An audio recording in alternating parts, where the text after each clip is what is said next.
Teal Swan was talking about two kinds of boundary violations, incoming and outgoing. And Raiderly Phoenix made the connection to attachment styles later on, that the outgoing boundary violation creates anxious attachment, whereas the incoming or enmeshment boundary violation creates avoidant attachment. And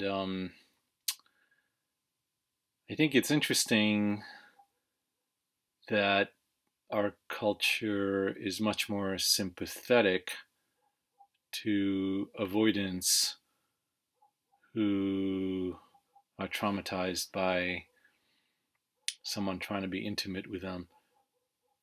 Of course, it makes sense in the case that they don't know the person, or they barely know the person, or there's never been any kind of exchange of intimate or sexual energy. But it really is. I don't quite understand why it makes sense once there's been intimate energy exchanged and people have been together for a while, why it makes sense that our culture should be much more sympathetic to people, avoidant people, just deciding unilaterally that they're leaving the relationship without giving their partner a chance to talk it through, to see if there's any misunderstandings. It could be that it's because we're such an individualist culture, so we just don't value couples or families, or at least liberals don't value couples or families as much as conservatives. I don't know. But it's it's assumed that it's okay to inflict abandonment trauma on the anxious partner, and rightly, it's not okay to inflict the enmeshment trauma on the avoidant partner. Now, I know a lot of liberal and libertarian psychologists would say that it's not the responsibility of the person who is doing the action. If someone is triggered by their action, it's the responsibility of the person who's triggered to deal with that. But really, it should be about harm. It should be like, are we doing harm to somebody? And if so, let's stop and reevaluate. Let's not blame. Let's try to reduce the harm. And it shouldn't be just the person who's triggered. Yes, they have some responsibility to deal and process their trauma, but how far do we take this? Like, we can say rape is actually, in some cultures, it's acceptable, and with the right attitude, some people might get into it. But if it hurts somebody, that's the point. That's when we got to stop and say, let's figure out how to reduce the harm. But these things could be worked out in a relationship. Like, if the anxious partner understands what triggers the avoidant partner, they can work with them. And it should be the same for the avoidant partner. They should be able to work with the anxious partner. If they absolutely must leave, if they have valid reasons to leave, then of course the anxious partner would ultimately agree with them, because they love them and they want the best for both partners. So let's talk a bit about the the trauma that comes from not abandonment, but cutting off communication, not just with the partner, the avoidant partner who leaves, but also with um, with the, um, mutual friends or family that the avoidant is asking and being supported to not have communication with the anxious partner. Again, it's probably due to a childhood trauma that preceded this. Why the anxious partner is so traumatized by this?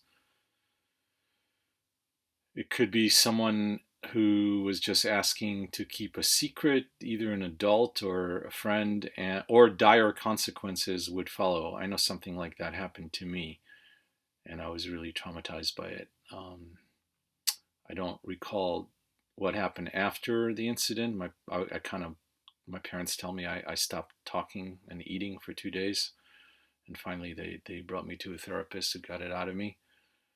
But I think a similar sort of thing happens to other people, and I think this is kind of a combination of a incoming and outgoing boundary violation.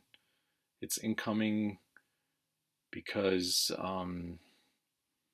you're you're asked to not share something that is important to you, sort of like being gagged or restrained.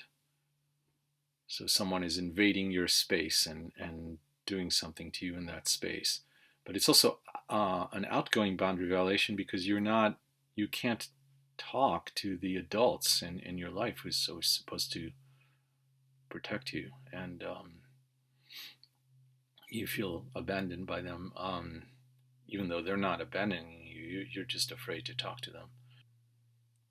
So yeah, I think it's important to not just use boundaries as an excuse to not communicate, or to take unilateral actions, except in the case of abuse.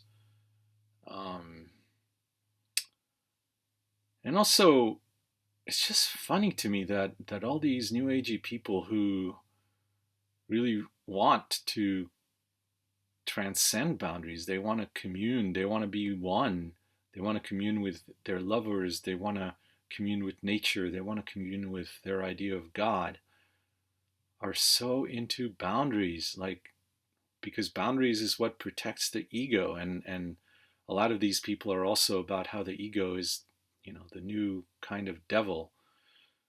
Everything bad comes from the ego. I don't think that's true. I think the ego is something that we all need in order to function in the world, but the best experiences in life are actually about transcending those egoic boundaries and communing with something bigger, whether it's a person or a natural place or other beings, or your idea of divinity.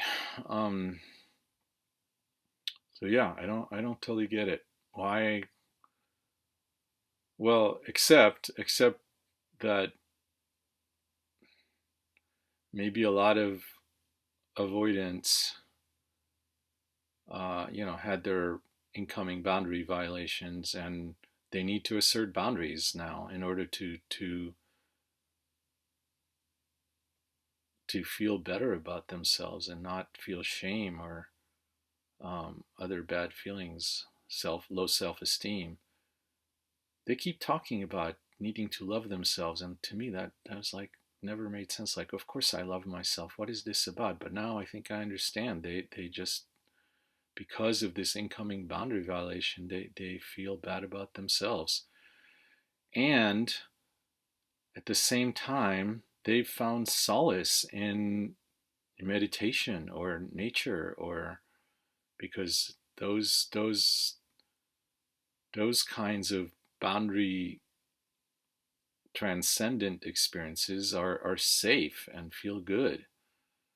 So it makes sense, especially for avoidance, that if they don't have the intimate partnership or community, intimate friendships, that they would seek these other forms of communion, um, because the other ones with humans are too that get too intimate or too triggering for them.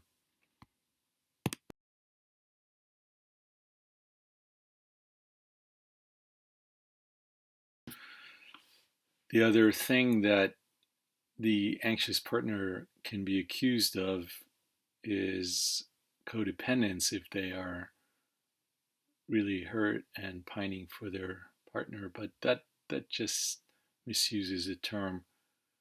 Um, yeah, if I love somebody and they just leave, I'm gonna miss them. It doesn't mean that I don't know myself. It doesn't mean that I put their needs ahead of mine or sacrifice my needs.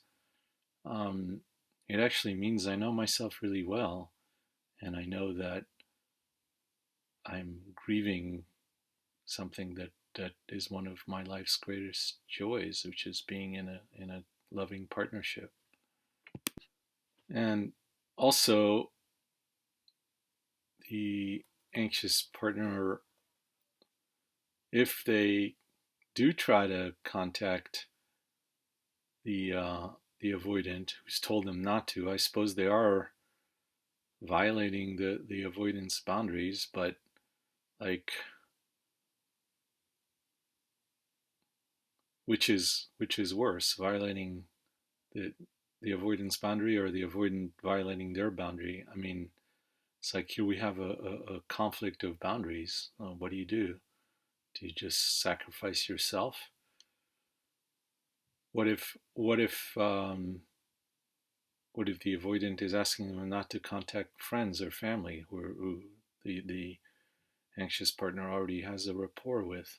How reasonable is that? Is that violating the avoidance boundary if the anxious partner then tries to contact them anyway? These other people? I don't know. I don't know. Hey, thanks for watching. I hope this didn't trigger you. And let me know if you liked it or hated it. Please try to be nice.